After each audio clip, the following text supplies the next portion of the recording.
की जाए। जी। देखिए राजीव जी, जब कांग्रेस की रणनीति सही दिशा में जा रही है या नहीं जा रही है, ये तो तब मालूम पड़ेगी वो थोड़ा रणनीति आगे बढ़े कि वो किस रणनीति में काम कर रहे हैं, तब ये बताया जाए कि वो सही दिशा में जा रही है कि नहीं जा रही है। अभी तो यही कुल पता नहीं है कि रणनीति कोई बन भी रही है कि या रणनीति नहीं बन रही है, और बन रही है रणनीति उसके रणनीतिकार कौन है। जैसे आपने कहा कि प्रशांत किशोर जो है वो अ, शायद रणनीति बनाएंगे अब जाकर के गुजरात की। तो ये प्रशांत किशोर क्या 500 करोड़ देकर के आप किसी से भी बनवा सकते हैं, हमसे भी बनवा सकते हैं। 500 करोड़ हमको दे दीजिए, हम भी बना देंगे रणनीति। तो इस रणनीति में कुछ नहीं है जो प्रशांत किशोर आकर रणनीति बनाएंगे। सवाल ये कि जो आपने अपनी बात शुरू की, भाई आपने अपने कार्यकर्ताओं से क्या काम लिया आपने, और ये नौबत क्यों आ पड़ी कि 137 साल पुरानी पार्टी जो है उसको किसी प्रशांत किशोर का मोहताज होना पड़ रहा हो। उत्तर प्रदेश में भी चुनाव हुआ, आपने देखा भी पिछले दिनों, तो वो एक कंपनी जो थी पूरा प्रियंका गांधी का कैंपेन जो थी मैनेज करती रही, और कार्यकर्ता आपस में सिर्फ फोटोकॉल करते रहे। तो ये जो मुझे लगता है बीमारी कांग्रेस के अंदर बहुत पुरानी है, कार्यकर्ताओं की आपस की सिर्फ फुटबॉल की, इस पे जो है निश्चित तौर पे लगाम जो है वो लगनी चाहिए। क्योंकि आप जीती हुई बाजी जो है सिर्फ फुटबॉल से हार जाते हैं।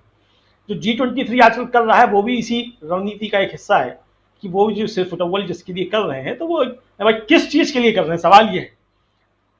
G23 जो सिर्फ फुटबॉल कर रहे हैं, जो आरोप लगा रहे हैं या जो जो भी बातें कर रहे हैं, किस लिए कर रहे हैं? क्या कांग्रेस के भले के लिए कर रहे हैं? कांग्रेस की रणनीति सही दिशा में जाए इसके लिए कर रहे हैं? तो अगर इसके लिए कर रहे हैं तो जाहिर सी बात है कि वो फिर ट्विटर या फिर सोशल मीडिया या फिर अखबारों में इंटरव्यू, ये उसके सही प्लेटफॉर्म नहीं है। आपको जो भी अपनी बात कहनी है CWC की बैठक में कहिए, आप अपने कार्यकर्ताओं की बैठक बुलाइए, उनसे कहिए, अपनी जो आपकी राष्ट्रीय अध्यक्ष हैं उनसे जाकर के कहिए, और नहीं बनता है तो विशेष अधिवेशन की मांग करके आप उसमें अपनी बातों को रखिए और कुछ सुझाव दीजिए कि भाई आप ये चाहते हैं कि इस तरीके से अच्छा हो। तो ये तो अभी तक कोई सुझाव किस तरीके का आया नहीं है, सिर्फ कपिल सिब्बल के इंटरव्यू के अलावा कि भाई सोनिया गांधी जो है वो, गांधी परिवार जो है कांग्रेस छोड़ दे। तो ये तो जो है मोदी जी जो चाहते हैं वो तो आप कह रहे हैं, फिर इसमें सिब्बल भी और मोदी जी में अंतर क्या रह गया? फिर जो सिब्बल साहब कह रहे हैं तो मोदी जी भी तो यही कह रहे हैं। तो मुझे लगता है कि जो रणनीति है अभी इस पर देखना होगा काफी ज्यादा कि कांग्रेस के अंदर जो है अभी क्या चल रहा है। और अभी चूंकि कांग्रेस का अध्यक्ष का चुनाव भी जो है वो सितंबर में होना है, नया अध्यक्ष मिलना है, ये काफी कुछ निर्भर करेगा मुझे लगता है उस रणनीति पे कि कौन अध्यक्ष बनता है आगे चल के, और क्या जो है अंदर पार्टी के अंदर समीकरण बनते हैं, उसी के आधार पर कुछ रणनीतियां जो है वो सामने आ पाएंगी।